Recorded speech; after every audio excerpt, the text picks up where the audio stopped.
In today's video, we're going to take a look at how to create a table in AutoCAD.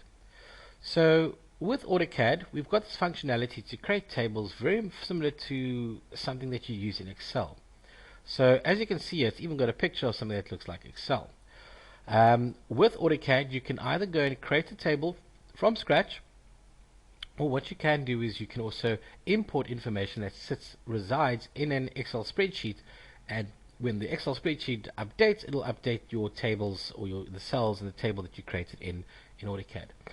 What we're going to do today is just create a table from scratch and just show you how it's done. So there are two ways to insert a table: either specify an insertion point, and you can specify the number of columns, the number of data rows. So if I just had to go OK over here, you'll see there it brings in my table, and immediately it asks me to start filling in the cells. I'm just going to press escape to get out of here, and you'll notice here that I've got 1, 2, 3, 4, 5 columns and 1, 2, 3 rows. This one is your header, and that one is your title. So if I had to go select one of the cells, what you'll notice is that we've got some table cell functionality. And starting from the left over here, we can see we can insert a row above, below, or delete a row. We can also insert a column to the left, to the right, or delete a column. So if I had to say delete, delete columns, you'll see how I'm able to create a table with 3, and it fits in nicely over here. Going and selecting the cell again, what we've got is well, actually, if I select more than one cell, so I'm going to go and hold down my left mouse button, pull it up, highlight those 3, and you'll see I now got the opportunity to merge all the cells, merge the cells by row or merge the cells by column. Okay, so I'm just going to merge all. You'll see there it now puts a nice little big square in the middle over there. And then if I select it again, I can unmerge the cells. Now what we have as well next is you can match the properties from another cell if you have to. And then you've got the justification of the text: top left, top center, top right, middle center, middle left, middle right, and bottom left, bottom center, bottom right. So these are your cell styles. You do have you can change the color of the cell as well as you can choose a cell style that has been created previously.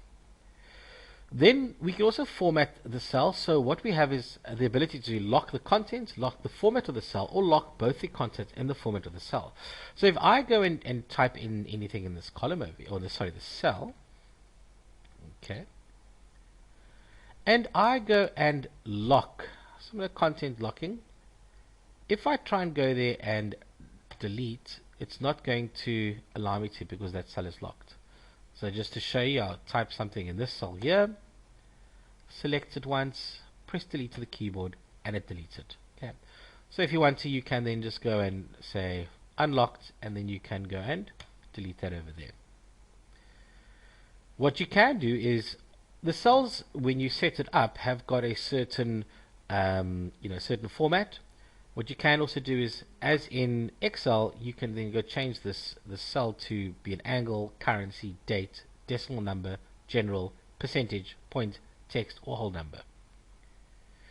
If you are doing something like a bill of materials, very nice thing about a bill of materials is if you have a picture of what's going on in the bill of materials. So say for instance I had maybe this is a picture, and then icon, what we call it, icon. Then we got maybe part number and description.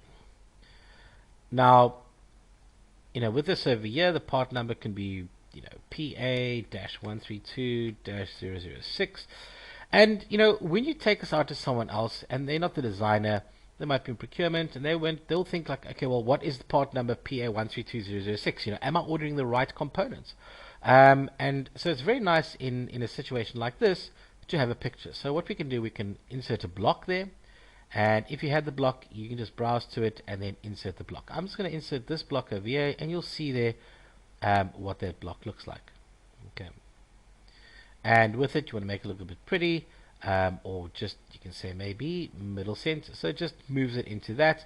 You now go and print this drawing, and whoever's ordering the components knows that PA-132-006 is that's over there. So if they're working on the suppliers catalog, they at least know that they're ordering the right components, and you don't have any mistakes.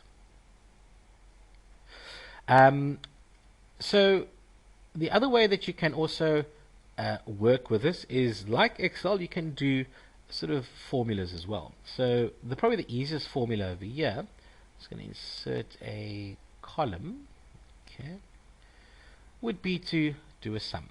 So I could say formula sum of these three cells. So sum D3 to D5, I go 5, there we go, 10 and 2. So it'll add up those and put your sum total over there. Okay. Now, the tables in AutoCAD are not a direct replacement or direct competition to Excel. Excel is much more powerful. Excel is used for Excel, and AutoCAD is used for CAD. So I would say when using this, use it as a combination. So you can use the table to import the information that you've got in your cell, and just use it to present the information on the same drawing, because you don't want to have to give someone both the drawing and the Excel data, and now they've maybe got it's quite a large Excel data with lots of sheets, so they've got to now go and sort of rumble through the Excel spreadsheet to be able to find the information that they need. So what you can do is you can just grab that information, put it into your AutoCAD file, so you got the drawing and your Excel data, and everything should work much more smoothly. Thanks very much for watching.